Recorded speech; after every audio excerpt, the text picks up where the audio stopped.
अस्सलामुअलैकुम दोस्तों। एक दफा एक साइकोलॉजी प्रोफेसर अपने हाथ में एक गिलास लिए क्लास में दाखिल हुए तो स्टूडेंट्स ने फौरन गैस कर लिया कि फिर वही घिसा पिटा सवाल दोहराया जाएगा कि ये आधा खाली है या भरा हुआ है, या फिर इस गिलास को पानी से भरना शुरू किया जाएगा और फिर पानी बाहर गिरना शुरू होगा और फिर वही बात रिपीट की जाएगी। लेकिन प्रोफेसर ने कुछ और ही सवाल किया। प्रोफेसर ने कहा कि ये बताओ कि इस गिलास का वजन क्या है। अब हर स्टूडेंट ने अपने जहन के मुताबिक इसका जवाब देना शुरू किया, लेकिन जब काफी जवाब जमा हो गए तो प्रोफेसर ने स्टूडेंट्स को यहाँ रोका और कहा कि असल में इससे कोई फर्क ही नहीं पड़ता कि इस गिलास का वजन कितना है। फर्क इस बात से पड़ता है कि तुम कब तक इस गिलास को उठा के रखते हो। अगर एक गिलास भारी है और तुम उसे सिर्फ 2-3 मिनट तक उठा के रखते हो तो वो तुम्हें बिल्कुल भी भारी नहीं लगेगा। लेकिन इसके बरअक्स अगर एक हल्का सा गिलास तुम 8 से 10 घंटे तक उठा के रखते हो तो ये गिलास हल्का होने के बावजूद तुम्हें थका देगा, तुम्हारे हाथ को सुन करके रख देगा, क्योंकि ये किसी चीज का वजन नहीं होता जो हमें थकाता है, बल्कि ये उस चीज का टाइम पीरियड होता है जो हमें थकाता है, यानी हम कितनी देर तक उसे उठा के रखते हैं।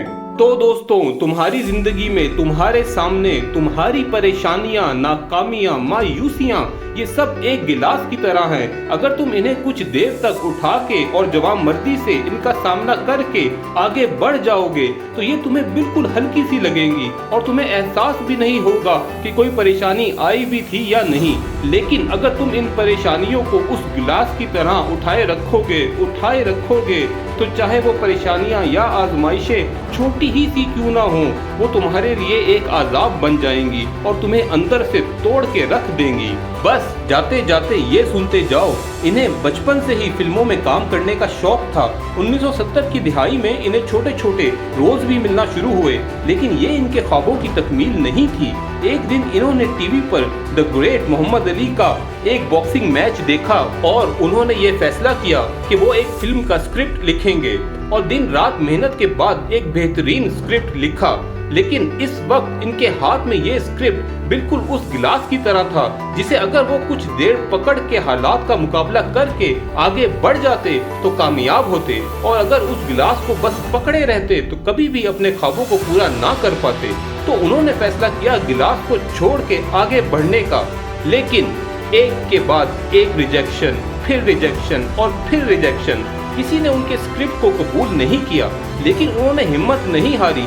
एक वक्त ऐसा भी आया कि इन्हें अपना पेट पालने के लिए अपना प्यारा कुत्ता सिर्फ $25 का बेचना पड़ा, लेकिन फिर भी इन्होंने हिम्मत नहीं हारी और आखिरकार इनकी मेहनत रंग लाई और रॉबर्ट रेडफोर्ड को इनकी ये स्क्रिप्ट इतनी पसंद आई कि इन्हें इस स्क्रिप्ट के $1,25,000 ऑफर किए गए। लेकिन ये भी जिद्दी थे और इनकी एक ही शर्त थी कि इस फिल्म में लीड रोल मैं खुद करूंगा। तो रॉबर्ट रेडफोर्ड ने कहा कि अगर तुम खुद लीड रोल करना चाहते हो तो मैं तुम्हें सिर्फ $30,000 दूंगा। लेकिन ये भी जिद्दी थे और इन्होंने $30,000 की ऑफर कबूल कर ली। और फिर 1976 में रिलीज हुई रॉकी, जो सुपरहिट हुई और वो एक सुपरस्टार बन गए और इस फिल्म को ऑस्कर अवार्ड भी मिला। जी हाँ, ये कहानी थी सिल्वेस्टर स्टैलोन की।